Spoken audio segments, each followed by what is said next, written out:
You do not send obsolete ships into modern naval warfare. This was gospel in 1941. Every naval commander, every maritime strategist, every intelligence officer agreed. Outdated vessels belonged in museums, not combat zones. Ships commissioned before World War I couldn't survive against the Axis navies of 1940. Destroyers built when men still wore pith helmets had no business facing German E-boats, Italian MAS torpedo craft, or Luftwaffe dive bombers. The math was simple, brutal, undeniable. Old boilers meant slow speeds. Thin hulls meant vulnerability.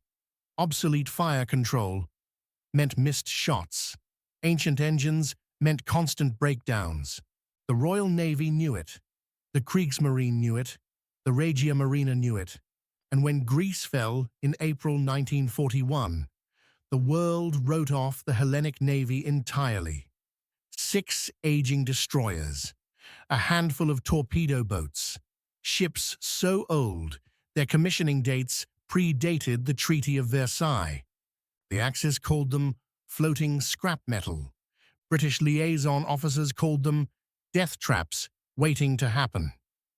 Even Greek Naval Command quietly suggested their crews would be more useful serving aboard modern Allied vessels. But in 1941, one battered destroyer and her defiant crew proved that courage, cunning, and audacity could turn obsolete steel into a weapon that terrified an empire. This is the story of how the worthless Greek Navy escorts humiliated the Axis in the Mediterranean. Her name was Adrias, built in 1912 by Camel Laird in Birkenhead, England. Originally commissioned for the Hellenic Navy as part of the Wild Beast-class destroyers. Displacement, 1,040 tons. Length, 275 feet. Top speed when new, 33 knots. Top speed in 1941. If you were lucky, 28 knots with a following wind and prayers to St. Nicholas. She had 4 4-inch guns, 4 torpedo tubes, a crew of 110 men who knew every rivet, every weakness, every quirk of their aging vessel. By 1941, Adrias was 29 years old. In naval terms, she was ancient. Her boilers wheezed. Her hull plates showed stress fractures. Her fire control system was something a modern destroyer crew would consider a museum piece. Her captain was Commander Ioannis Toumbas, 42 years old, Greek Naval Academy graduate, a man who spoke 3 languages, possessed a photographic memory for navigation charts, and refused to accept that his ship was obsolete. When Greece fell to Germany in April 1941, Adrias was in Alexandria, Egypt, undergoing repairs. Her crew watched their homeland vanish under Nazi occupation. They watched the swastika rise over the Acropolis. They watched their families disappear behind enemy lines.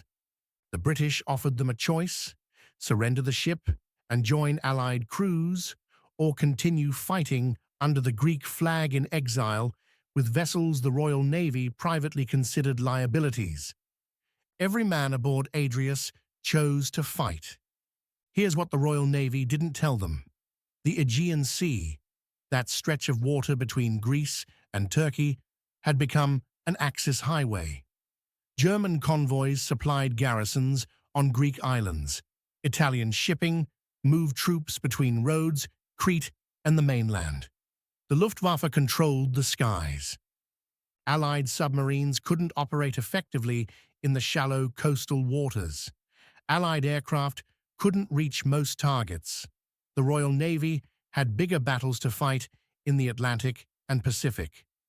So the Aegean became a forgotten theater, a backwater, a place where the war happened quietly, away from headlines and history books. But someone had to stop those convoys. Someone had to disrupt Axis supply lines. Someone had to make the Germans and Italians pay for every gallon of fuel every crate of ammunition, every soldier they moved through Greek waters. And the only vessels available were 6 obsolete Greek destroyers that everyone had written off as worthless. October 1943. Adrias receives orders, escort duty. Allied convoy from Alexandria to Leros. 4 merchant ships carrying ammunition, medical supplies, and reinforcements for the British garrison holding the Dodecanese Islands. It's a suicide mission, and everyone knows it. The route passes through the Kassos Strait, a narrow channel between Crete and Carpathos. German patrol boats control the area. Italian torpedo bombers operate from Rhodes. Luftwaffe reconnaissance flies constant sorties. Commander Tumbas stands on Adrias's bridge. He's read the intelligence reports. He knows the odds. He knows his ship is slower than German E-boats, less armed than Italian destroyers, and more vulnerable than anything else in the Mediterranean. But he also knows something the Axis doesn't. Old ships have old tricks, and desperate men fight differently than confident ones.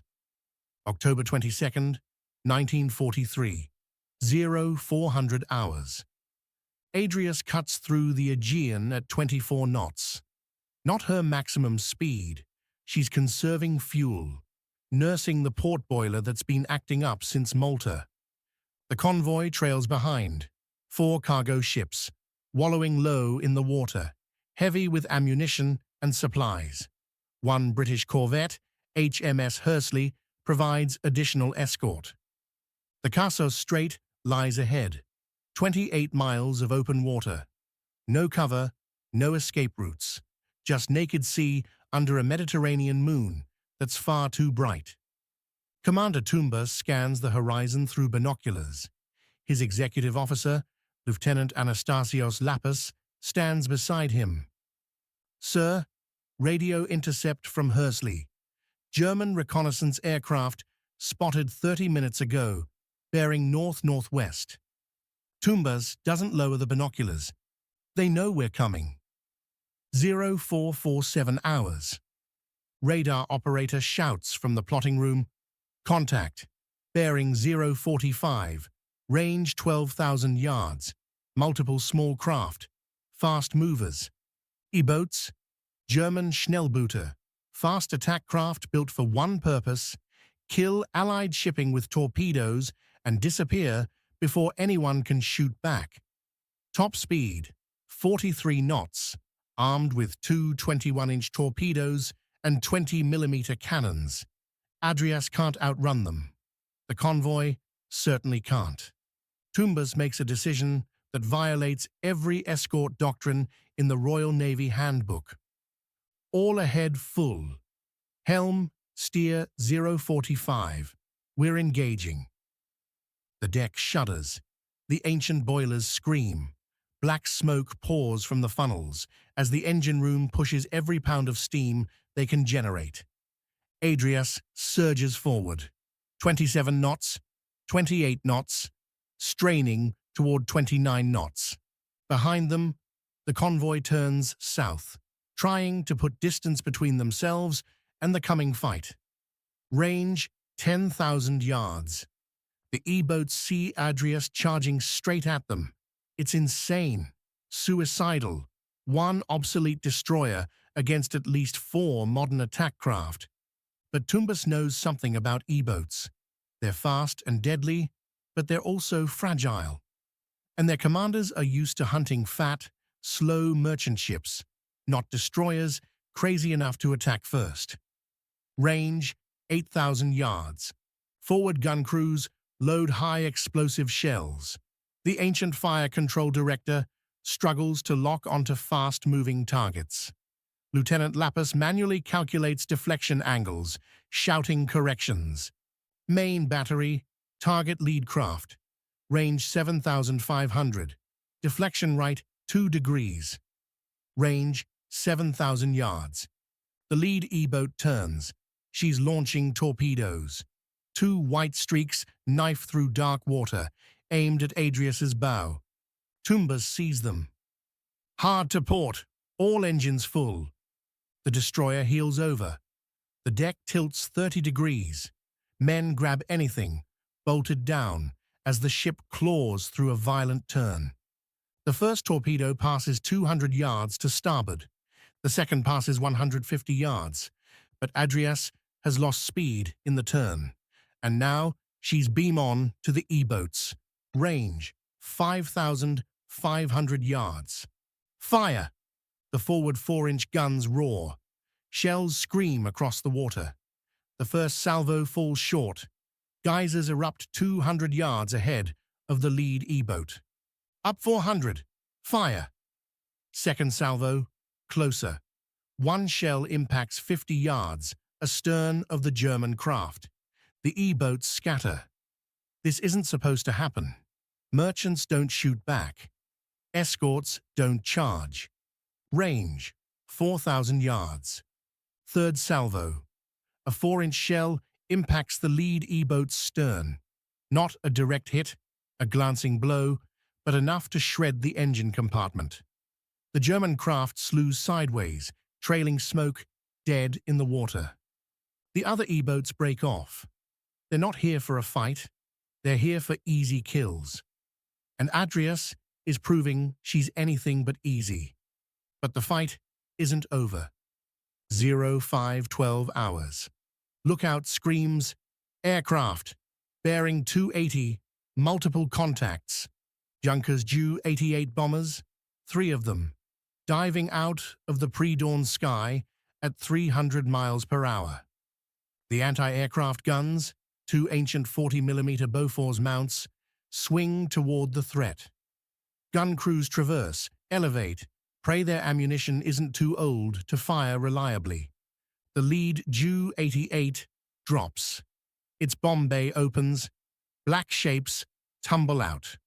Range, 2,000 feet and closing. The Bofors open fire. Tracers arc upward. The noise is deafening, a hammering roar that drowns out everything else. But the 40mm shells are falling short. The WWII is too fast, too high. The bombs fall. Tumbas doesn't order evasive maneuvers. At this range, with bombs already falling, turning just exposes more of the ship's length to the blast pattern. Brace! Time stretches. Every man aboard Adrias watches 3 250-kilogram bombs plummet toward them. The first hits 80 yards to port. The explosion lifts a column of water higher than the mast. The shock wave slams into the hull like a giant's fist. Plates groan.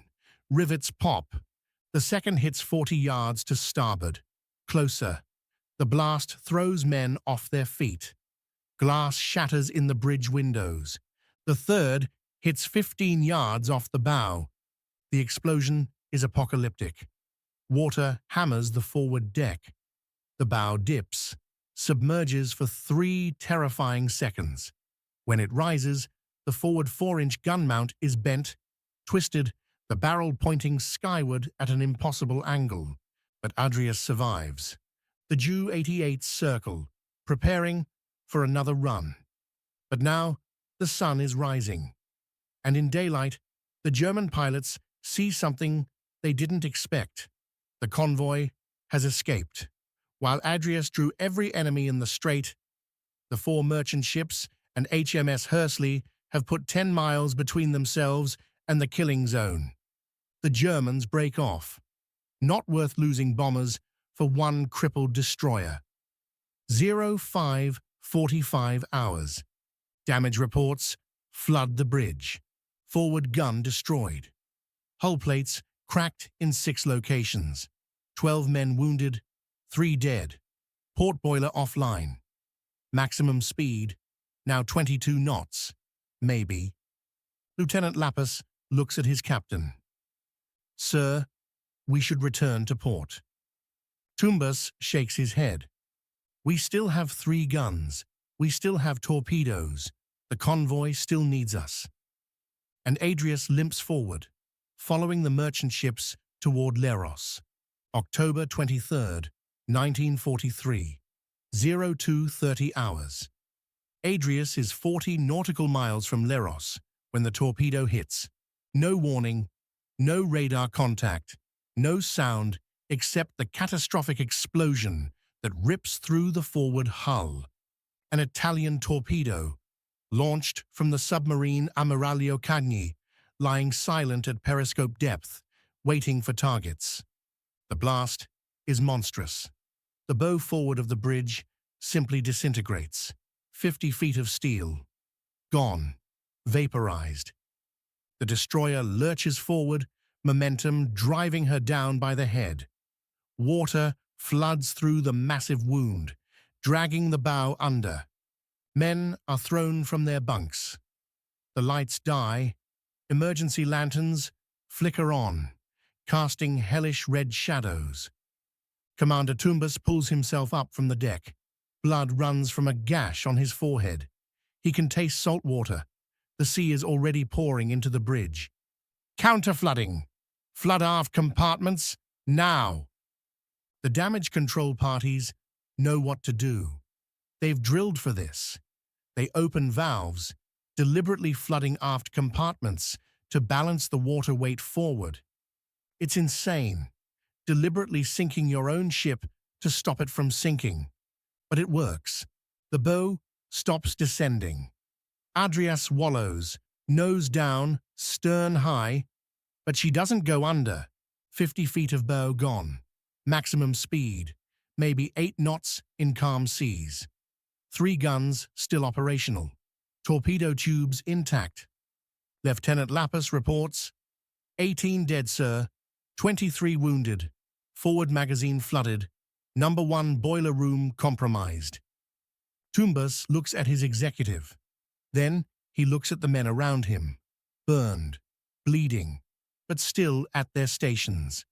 Send to Hursley. We are damaged but operational. Continuing to Leros. The radio operator stares at him. Sir, we have no bow. We can barely make headway. Then we'll make it slowly. Send the message. If you find this kind of forgotten courage as fascinating as we do, we'd be honored if you'd hit that subscribe button. We believe these stories of defiance and sacrifice deserve to be told. And by subscribing, you help ensure they aren't forgotten. October 24th, 1943. 1400 hours. Adrias enters Leros harbor at 6 knots, listing 7 degrees to port. Her bow a jagged wound of twisted steel. She shouldn't be afloat. Every engineer who sees her says the same thing. How is she still floating? But she is. And her guns are still working. The British garrison commander on Leros sends a message.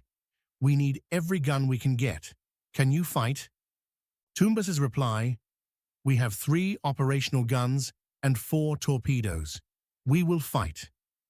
For the next 2 weeks, Adrias serves as a floating artillery battery. Moored in the harbor, unable to maneuver, she becomes a stationary gun platform defending Leros against German invasion attempts. Her crew rigs the remaining 4-inch guns for shore bombardment. They fire at German landing craft. They fire at Luftwaffe bombers. They fire until the barrels glow red and the ammunition runs out. German intelligence reports from November 1943 describe unusually effective Greek destroyer fire from Leros harbor. They don't know the ship they're facing has no bow and shouldn't exist. On November 16th, 1943, as German forces finally overwhelm Leros, Adrias fires her last shells. Then, rather than let her fall into enemy hands, her crew scuttles her in shallow water. She sinks stern first, her Greek flag still flying, her guns still pointed at the enemy. What the Germans didn't know, what they wouldn't discover until after the war, was how much damage those worthless Greek escorts had inflicted. Adrias was one of 6 Greek destroyers operating in the Aegean between 1941 and 1943. Together, They escorted 127 Allied convoys. They sank or damaged 23 Axis vessels. They rescued over 4,000 Allied soldiers from doomed islands. More importantly, they forced the Germans to commit resources they couldn't spare. Every E-boat patrol sent to hunt Greek destroyers was an E-boat that couldn't attack British convoys in the Channel.